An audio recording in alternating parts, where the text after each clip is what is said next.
Bismillahirrahmanirrahim. Assalamualaikum warahmatullahi wabarakatuh. Alhamdulillahi rabbil alamin. Wassalatu wassalamu ala nabiyyina Muhammadin wa ala alihi wa sahbihi ajma'in. Amma ba'd. Ma'asyiral muslimin rahimakumullah. Kita lanjutkan malam ini pembacaan kitab bimbingan sholat menuju penghayatan ubudiyah.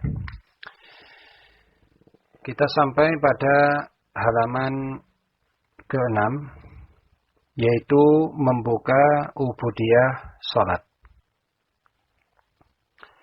Beliau mengatakan pada bagian A dengan sana, tasbih dan pepujian kepada Allah.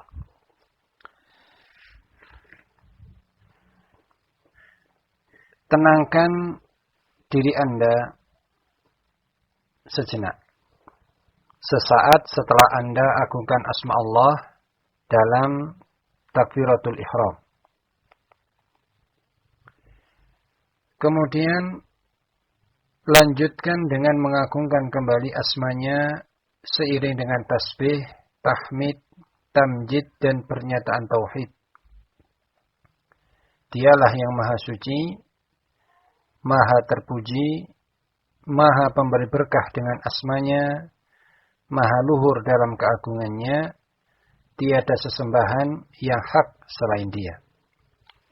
Maksudnya adalah di sini setelah kita takbir, ya, kita tenangkan diri kita sejenak, kemudian barulah kita mengawali sholat kita itu, ya, membuka sholat kita itu dengan doa iftitah. Atau juga disebut doa istiftah. Iftitah atau iftitah.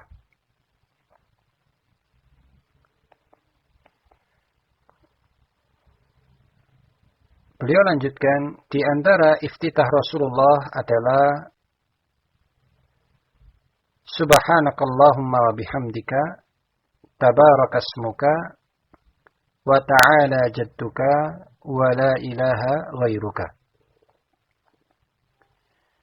Doa ini adalah doa yang dipilih oleh Imam Ahmad bin Hanbal rahimahullahu ta'ala untuk dibaca pada salat, ya. Namun demikian bukan berarti hanya ini saja. Semua doa yang warid dari Rasulullah, doa iftitah yang warid dari Rasulullah, maka bagus untuk diamalkan. Ya. Dan diantaranya adalah doa ini, ya. Subhanakallahumma wa bihamdika tabarakasmuka wa ta'ala jadduka wa la ilaha ghairuka. Yang mana artinya adalah Subhanakallahumma wa bihamdika, maha suci engkau ya Allah, segala puji bagimu, hanya karena ma'unahmu, bukan dari kekuatan dan daya hamba sucikan asmamu. Ya, hamba sucikan asmamu. Jadi ini adalah makna dari bacaan Subhanakallahumma wa bihamdika. Kita memuji Allah, mensucikan Allah dan memujinya atas apa? Atas pertolongan dari Allah sehingga kita bisa melaksanakan ibadah kita ini. Ya, ini Masya Allah, ya.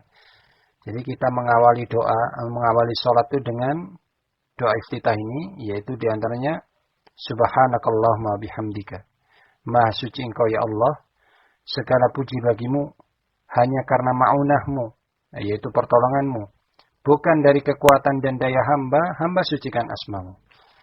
Ya, jadi di sini kita mengakui, kita bersyukur kepada Allah, memuji Allah karena kita telah dimudahkan, diberikan taufik untuk melaksanakan sholat. Tabarakasmuka, suci asmamu memberkahi. Wa ta'ala jadduka, maha luhur keagunganmu. Wa la ilaha ghairuka, tiada sesembahan yang hak selain engkau. Ya. Beliau mengatakan di sini, ya, di ta'liq beliau, ya, footnote pada buku beliau ini. Hadis ini diriwayatkan oleh Imam Ahmad bin Hanbal fi Musnadihi an Abi Sa'id Al-Khudri. Dari sahabat Abu Sa'id Al-Khudri. Jadi diriwayatkan dari jalur sahabat Abu Sa'id Al-Khudri. Wa rawahu Muslimun fi sahihihi an Umar ibn Al-Khattab radhiyallahu anhu annahu kana yajharu bihi wa yu'allimuhu an-nas. Adapun Imam Muslim meriwayatkan dalam sahihnya dari sahabat Umar. Jadi sampai sahabat Umar bin Al-Khattab radhiyallahu anhu bahwa sahabat Umar ini mengeraskan bacaan iftitah ini dan mengajarkannya kepada manusia. Ya.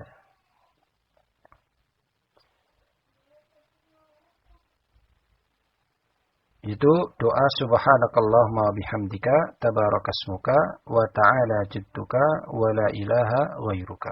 Ya, ini karena saking dalamnya maknanya, ya, inilah yang dipilih oleh sampai sahabat Umar bin Khattab radhiyallahu anhu mengajarkannya kepada manusia dan mengeraskannya ketika sholat. Ya, jadi boleh, ya, sesekali mengeraskan bacaan untuk mengajarkan kepada makmum, ya. Ini juga sebagaimana zikir, ya, zikir setelah sholat, ya.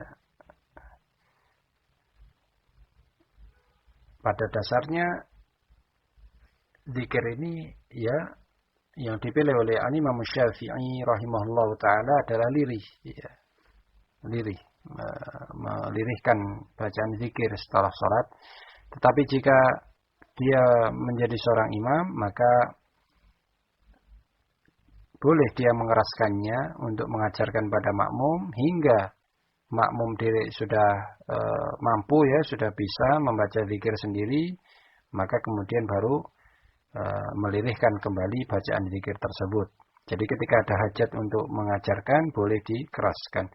Sebagaimana asar dari sahabat Umar bin Al-Khattab ini dalam Sahih Muslim, bahwa sahabat Umar ini mengajarkan bacaan iftitah ini ketika sholat, ya, mengeraskannya. Ya, walaupun pada asalnya doa iftitah ini dibaca lirih, ya, di dalam sholat. Baik. Kemudian beliau melanjutkan, selayaknya bagi seorang hamba yang dikaruniai ma'unah Allah dalam menghambakan diri kepadanya untuk mempersembahkan tasbih dan tahmid kepadanya. Ya, ini jadi beliau mengomentari, ya, betapa dalamnya bacaan iftitah ini, karena memang sudah sepatutnya bagi seorang hamba ketika dia diberi ma'unah, pertolongan oleh Allah untuk beribadah, menghambakan diri kepada Allah, maka sepatutnya kita persembahkan tasbih dan tahmid kepada Allah.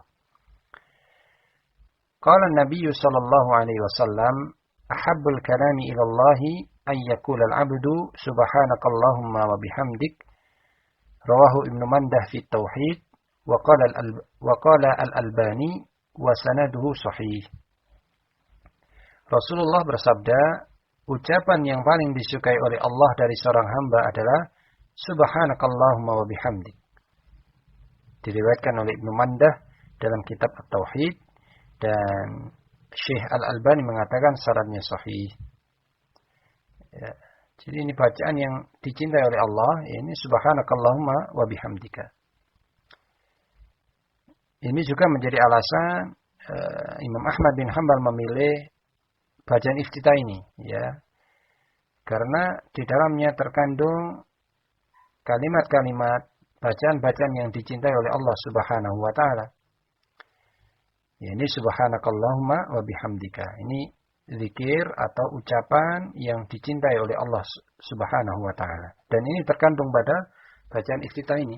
Subhanakallahumma wa bihamdika tabarakasmuka wa ta'ala jadduka wa la ilaha ghairuka. Ini adalah salah satu bentuk iftitah. Kemudian beliau juga membawakan iftitah yang lain, ya, riwayat bacaan iftitah yang lain. Yang ini bagus untuk juga kita amalkan untuk variasi dalam salat kita. Atau bukalah ubudiyah salat ini dengan menyatakan menghadapkan diri kepada Allah. Yaitu doa iftitah yang panjang ya. Kita akan baca wajjahtu wajhiya lilladzi fataras samawati wal ard hanifa wama ana minal musyrikin. Inna salati wa nusuki wa mahyaya wa mamati lillahi rabbil alamin. La syarika lahu wa bidzalika umirtu wa ana minal muslimin. Allahumma antal malik la ilaha illa anta. Anta rabbi wa ana abduk. Zalamtu nafsi wa a'taraftu bidhanbi. Faghfir li dhunubi jami'a. Innahu la yaghfiru dhunuba illa anta. Wahdini li ahsanil akhlaq. La yahdi li ahsaniha illa anta. Wasrif anni sayyi'aha. La yasrif anni sayyi'aha illa anta. لبيك وسعديك والخير كله في يديك والشر ليس إليك أنا بك وإليك تباركت وتعاليت أستغفرك وأتوب إليك. Ya. Panjang ya, ini lengkapnya ya. Lengkapnya bacaan iftitah yang diawali dengan wajjahtu wajhiyah. Ya. Ya, biasanya yang diamalkan oleh masyarakat ya, atau mungkin kita juga sedari kecil ya, mungkin sudah banyak beredar ya buku-buku tentang bacaan salat. Ini yang biasa kita baca adalah sebagian dari bacaan iftitah ini. Jadi tidak dibaca utuh sampai selesai, tapi hanya mengambil sampai wa ana minal muslimin. Jadi wajjahtu wajhiya lilladzi fataras samawati wal arda hanifa وما أنا من المشركين إن صلاتي ونسكي ومحياي ومماتي لله رب العالمين لا شريك له وبذلك أمرت وأنا من المسلمين. Sampai situ. Yang sebelumnya diawali dengan Allahu akbaru kabira walhamdulillahi katsira wa subhanallahi bukratan wa asila inni wajjahtu wajhi dan seterusnya. Sampai wa ana minal muslimin. Padahal ini sebenarnya adalah dua riwayat yang berbeda. Ya. Yang pertama, Allahu akbaru kabira walhamdulillahi katsira wa subhanallahi bukratan wa asila. Dalam riwayat sampai situ saja. Sampai wa subhanallahi bukratan wa asila. Sebagaimana diriwayatkan oleh Ashabus Sunan ya. Abu Dawud, At-Tirmidzi. Ini sampai wa subhanallahi bukratan wa asila. Jadi tidak ada lanjutannya. Adapun lanjutannya yaitu wajjahtu wajhiyah ini riwayat yang lain ya, yang diriwayatkan oleh Imam Ahmad dan Imam Muslim ya, dari sahabat Ali radhiyallahu anhu. Ini panjang sebenarnya, tidak berhenti sampai wa ana minal muslimin. Jadi diawali dari wajjahtu wajhiyah, bukan dari Allahu akbaru kabira, tapi dari wajjahtu wajhiyah. Ya. Yang mana telah kami bacakan barusan sampai astaghfiruka wa atubu ilaik. Ya, mari kita baca maknanya, artinya dari bacaan ini ya. Wajjahtu wajhiya lilladzi fataras samawati wal arda hanifa. Wa ma ana minal musyrikin. Kuhadapkan wajahku ke hadapan Zat yang menciptakan langit dan bumi. Aku menghadap dengan hati cenderung kepadanya. Dan bukanlah aku tergolong mereka yang menyekutukannya. Jadi Hanif itu adalah yang condong kepada jalan yang lurus. Condong kepada Allah Subhanahu wa ta'ala. Inna salati wa nusuki wa mahyaya wa mamati. Sesungguhnya salatku, ibadah kurbanku, hidup dan matiku lillahi rabbil alamin la syarikalah. Semata-mata bagi Allah Tuhan semesta alam, tiada sekutu baginya. Wa bidzalika umirtu wa ana minal muslimin. Inilah yang diperintahkan kepadaku dan aku adalah salah satu dari mereka yang berserah diri kepadanya, kepada Allah. Allahumma antal malik, la ilaha illa anta. Ya Allah, engkaulah sebenar-benar raja. Tiada sesembahan yang hak selain engkau. Anta rabbi wa ana abduk. Engkaulah Tuhanku dan aku adalah hambamu. Zalamtu nafsi wa a'taraftu bidzambi.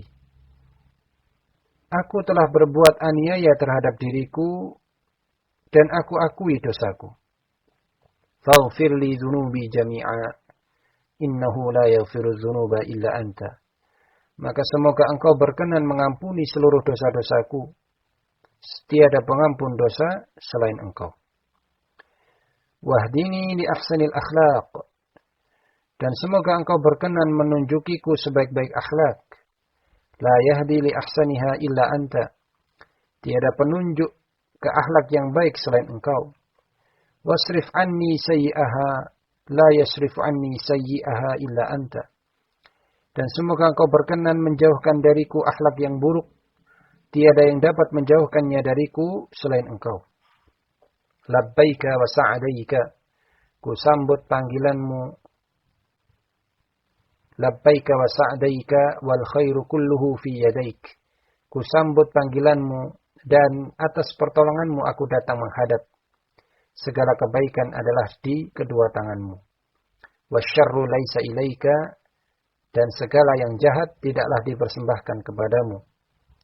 Ana bika wa ilaika. Aku bersama engkau dan kurbahkan diri kepada engkau. Tabarakta wa ta'alaita. Engkau maha suci dan zat yang memberkahi dan engkau maha luhur. Astaghfiruka wa atubu ilaik. Aku mohon ampun kepadamu dan aku bertaubat kepadamu. Ya. Jadi hadis ini bacaan ini adalah bacaan yang panjang ya, yang diriwayatkan oleh Imam Ahmad, Imam Syafi'i dalam Al-Um. Ya, beliau katakan rawal Imam Ahmad bin Hanbalin fi Musnad fil Musnad wal Imam Syafi'i fil warawahu Muslimun fi sahihihi wal lafdhu lahu. Warawahu Abu Dawud wan Nasa'i wa Ibnu Khuzaimah. Jadi beliau sebutkan takhrij riwayat ini yaitu diriwayatkan oleh Imam Ahmad, Imam Syafi'i, Imam Muslim dalam sahihnya, dan lafadznya ini adalah lafadz dari Imam Muslim. Diriwayatkan pula oleh Al-Imam Abu Dawud, Imam An-Nasa'i, dan Ibnu Khuzaimah.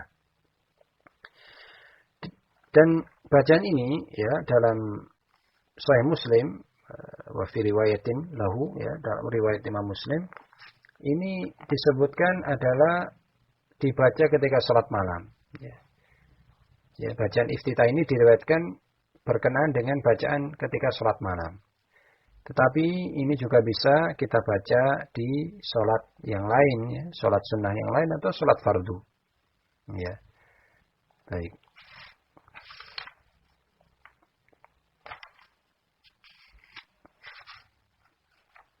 Kemudian yang C, atau bukalah sholat Anda dengan memohon kepada Allah agar ia berkenan menjauhkan, membersihkan dan membasuh Anda dari dosa dan kesalahan.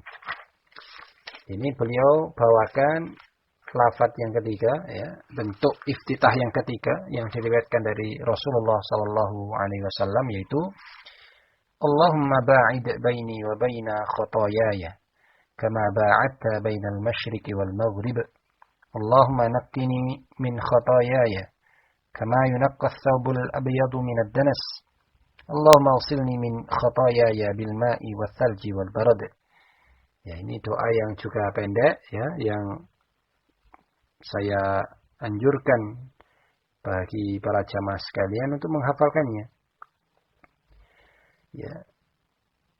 Bacaan ini, bacaan iftitah ini diriwayatkan oleh Imam Ahmad bin Hanbal dan juga Imam Bukhari serta Imam Muslim.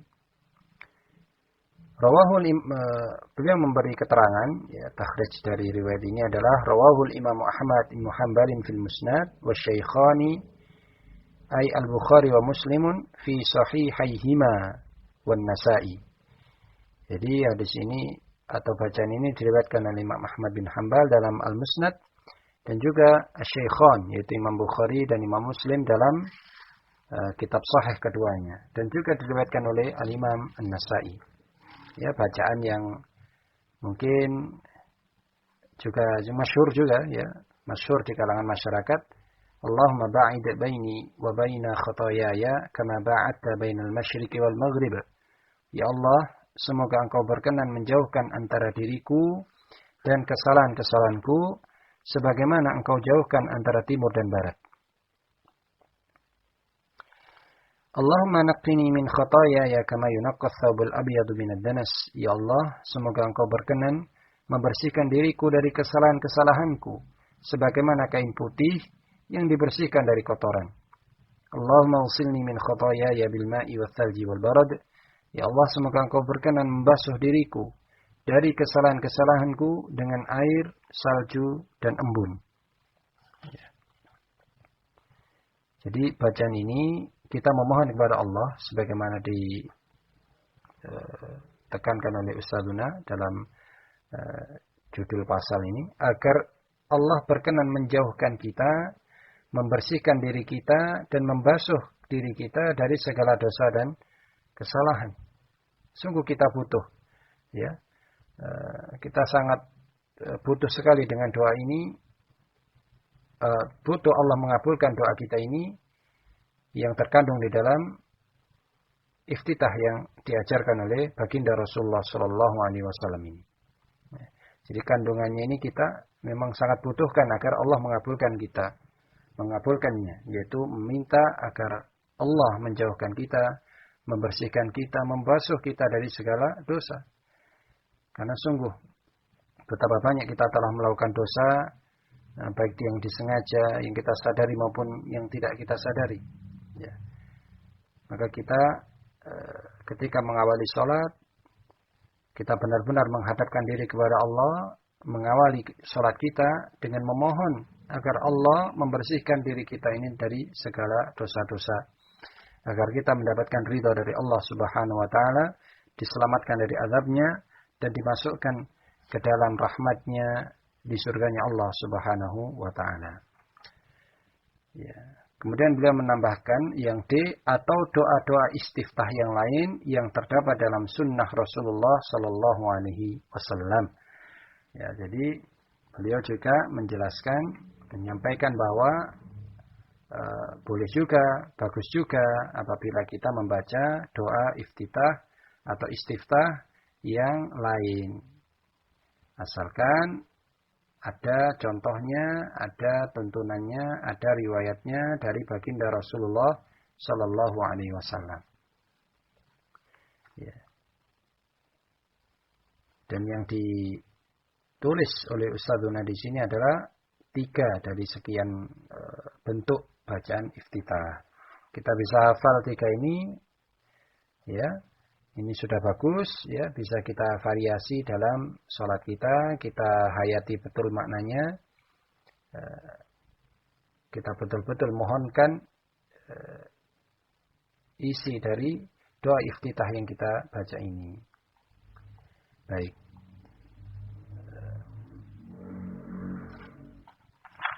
Selanjutnya, setelah membaca iftitah, ya, iftitah ini dibaca dengan lirih, ya. Iftitah ini dibaca dengan lirih. Kemudian al-isti'adah ini juga dibaca lirih. Sebelum membaca Al-Quran, berlindunglah terlebih dahulu kepada Allah dari godaan syaitan, seraya membaca dengan pelan, A'udzu billahi samii'il 'aliim minasyaitonir rajim min hamzihi wa nafthihi wa nafthihi. Ya, ini adalah bacaan ta'awudz, ya, bacaan ta'awudz yang panjang, ya. Yaitu a'udzu billahi samii'il 'aliim minasyaitonir rajim min hamzihi wa nafthihi wa nafthihi. Aku berlindung kepada Allah yang Maha mendengar lagi Maha mengetahui dari setan yang terkutuk, min hamzihi dari pengaruh gilanya, wa nafthihi dari kecongkaannya, wa nafthihi serta rayuannya. Ini yang panjang, ya. Beliau katakan rawahul Imam Ahmad bin Hanbalin fil Musnad wa Abu Dawud wa Tirmidzi. Wa qala Al-Albani wa sanaduhu hasan.